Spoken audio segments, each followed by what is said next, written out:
However, we do know this. There's compelling evidence that the law enforcement response to the attack at Robb Elementary was an abject failure and antithetical to everything we've learned over the last 2 decades since the Columbine massacre. 3 minutes after the subject entered the West Building, there was a sufficient number of armed officers wearing body armor to isolate, distract, and neutralize the subject. The only thing stopping a hallway of dedicated officers from entering room 111 and 112 was the on-scene commander, who decided to place the lives of officers before the lives of children. The officers had weapons, the children had none. The officers had body armor, the children had none. The officers had training, the subject had none. 1 hour, 14 minutes, and 8 seconds. That's how long the children waited and the teachers waited in rooms 111 to be rescued. And while they waited, the on-scene commander waited for radio and rifles. Then he waited for shields. Then he waited for SWAT. Lastly, he waited for a key that was never needed. The post-Columbine doctrine is clear and compelling and unambiguous. Stop the killing, stop the dying. This is where he crashed, right here. The crash location. He was trying to make the turn here and crashed. It was his grandmother's pickup truck that he crashed in. He climbed out on the passenger side and took with him 1 rifle. He took with him his backpack at that point. That's when he shot at, when I described the time he shot at those 2 individuals, ran back to the funeral home. Then he situates himself, he moves to a fence. The fence is approximately 4 feet, throws the bag over, jumps over the fence, and proceeds in this direction. And the red on your chart is the direction that the subject is moving. As he moves into this area, once he's in this, as he moves along this area, he gets into this area right here. He begins shooting, okay? And as he begins shooting into the classrooms is what he's doing. He's initially right here, and on the timeline, if I go back up to the timeline, and note that he's 3 Uvalde PD officers, okay? Yeah, higher up here. Okay, multiple shots. In fact, he shot 27 times as he proceeded, as he walked along here. He dropped the backpack here for no apparent reason. He was situated right here among cars. There was cars at the time. And as he walked, he shot into these classrooms. There's 2 classrooms. There's actually 4, but 2 he shot into. There's 4 windows, 2 windows on each. He was firing into those classrooms. He proceeded to the west building, or the west entrance of the building. What we're calling the west, we're calling this east, and this is the south entrance. He proceeded in there. He opened the door. It was open. It was unlocked. I know there were reports before about a teacher putting a rock in it. That's a practice around the school, practice in many schools. Yes, that did happen, but that teacher, that same teacher also removed the rock. It was the same teacher that called 911 and reported a man with a gun outside the school and the crash. So he also called the alarm, and the school goes into a lockdown, active shooter. And they get the kids, and I won't go through the protocols, but they did what they were supposed to do in that regard. And one of those things is to lock the interior doors to the classrooms where the kids are at, lower the lights, and put them in a particular area the furthest away from the windows, furthest away from the door as possible. As the teachers were trying to protect the kids throughout the entire campus, he entered the west building here. Now, I can tell you from the door aspect, we can discuss the door a little bit later. You may have questions on it, but it was open as he walked in. Thanks. This is where he is. Red indicates the subject.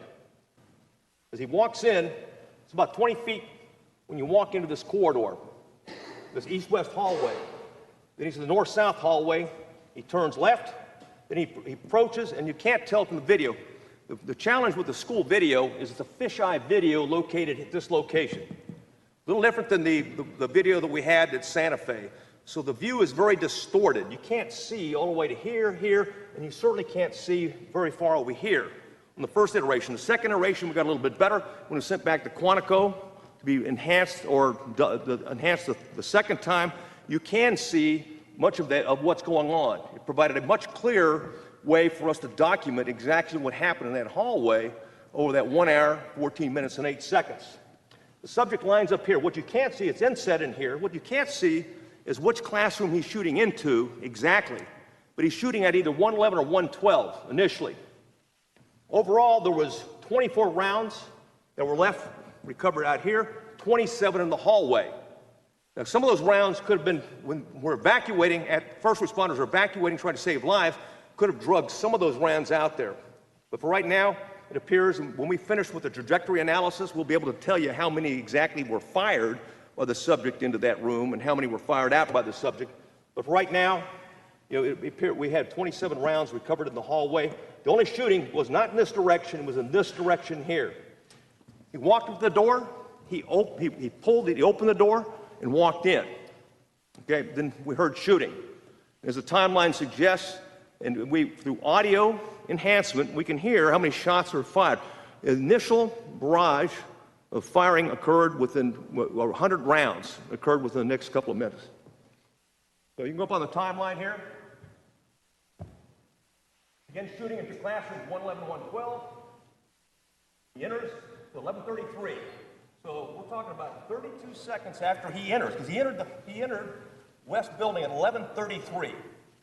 So the crash is at 11:28, enters the building at 11:33, or 11:33 exactly, and 11:33 in seconds, begins shooting at the classroom, and then he enters into what we believe is 111. I say believe, okay, at this time, 111, and he begins shooting. If you go over your timeline, look at it, you'll see more than 100 rounds were fired initially. Another 11 rounds were fired at 11:37, okay, and injuring 2 officers were approaching. That the rooms, the walls inside the interior are sheetrock, and bullets go through.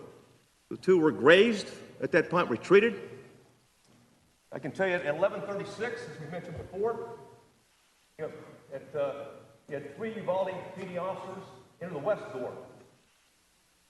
11:35, 11:36, 2, and 2 Uvalde PD officers. So we had 4 officers, 7 officers right now in the building at 11:36. So that's pretty quick time, considering all the different factors in that regard.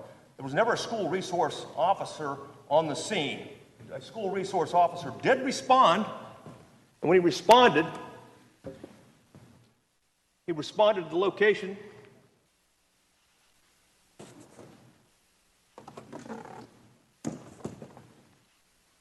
He heard a man with a gun. So he's off campus, he's in his vehicle, he responds rapidly. As he does, he sees what he thinks when he drives in, he sees what he thinks is the subject back here. It wasn't the subject, it was a teacher. He drives directly towards that subject, the teacher, and says, "I'm out with the subject." So it had already been reported on the radio, man with a gun, okay, at the school, after a crash.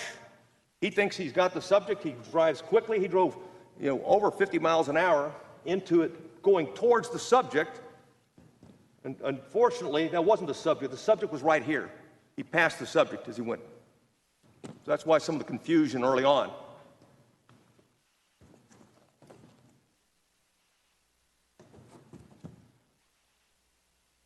Now, the doctrine for active shooters is clear.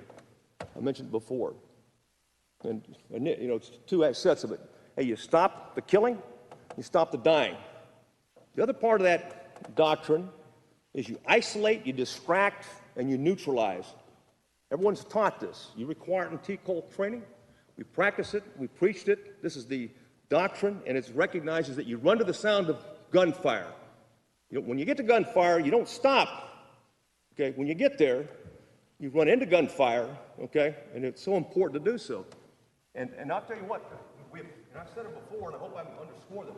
There's no doubt in my mind that those officers would have gone, any one of them would have sacrificed their life for those children. Any one of them. If they knew there was kids in that room and teachers in that room I have great confidence in officers. Those police officers, those local officers, would have done what was right. 11:40, well, we have Chief. 11:40, we have Chief. Well, first report: officers contained in the office. Contained is not a word for active shooter. Contained is a barricaded subject. Contained is a situation where you may have a hostage. You need a SWAT team. Okay, you have time. The C's. You know, first you contain, then you communicate with the subject, then you call for SWAT, then you create an immediate action plan. That's not what this was. This was never anything more than an active shooter situation. But at some point, he's contained in the office. Then we have Chief Ariano calls Uvalde PD. It has been reported he did not have a radio with him. He did not. That was actually true. That was correct report. And this is the conversation that he had, and you can read it yourself in your notes. But all this for purposes of this. Chief Ariano, hey, it's Ariano. Can you hear me? I'd like to tell you where we're at. It's an emergency right now. I'm inside the building. Where this man has an AR-15. He shot a whole bunch of times. We're inside the building. He's in one room. I need a lot of firepower, so I need this building surrounded with as many AR-15s as possible. Can you hear me? The dispatcher responded. Can be heard talking in the background and asking what room number. Chief, is the teacher with him? Is she in the room as he's in? Can you hear him? Ma'am? Dispatcher, I'm right here. Chief, ma'am, is the teacher with him in his classroom? Dispatcher, she's in another classroom. She's in room 102. Another person possible shot across from her. It wasn't 102, it was 112. Is the accurate number. Chief Ariano, okay, we have him in the room. He's got an AR-15. He's shot a lot. He's in the room. He hasn't come out yet. We're surrounded, but I don't have a radio with me. Please let all units know he's going to be in a room. He's in room 111 or 112, and we're in here. I'm in the hallway. Sergeant, another sergeant are here. We need this place surrounded, and if you have SWAT, I need them to set up south side of the building, which is the nearest to the location to the funeral home. Dispatcher confirms SWAT location. Chief Ariano, yes. They need to be outside the building and prepared because we don't have enough firepower. Right now it's all pistols and he has an AR-15. You can get the SWAT team set up by the funeral home, okay? And we need, yes, I need more firepower in here because we have pistols and this guy's got a rifle. So I don't have a radio. If somebody can come in. The dispatcher, Chief Ariano, but I am going to drop it when he comes out of the door, all right? So I need you to bring a radio for me and give me my radio. For me, I need to get one rifle. Hold on, I'm trying to set him up, or set him. I'm going to set him up right now, okay? Do me a favor. Call me when SWAT is set up. I'm going to have you a vibrate, though. Call me twice if you have to. It's okay. All right, thank you.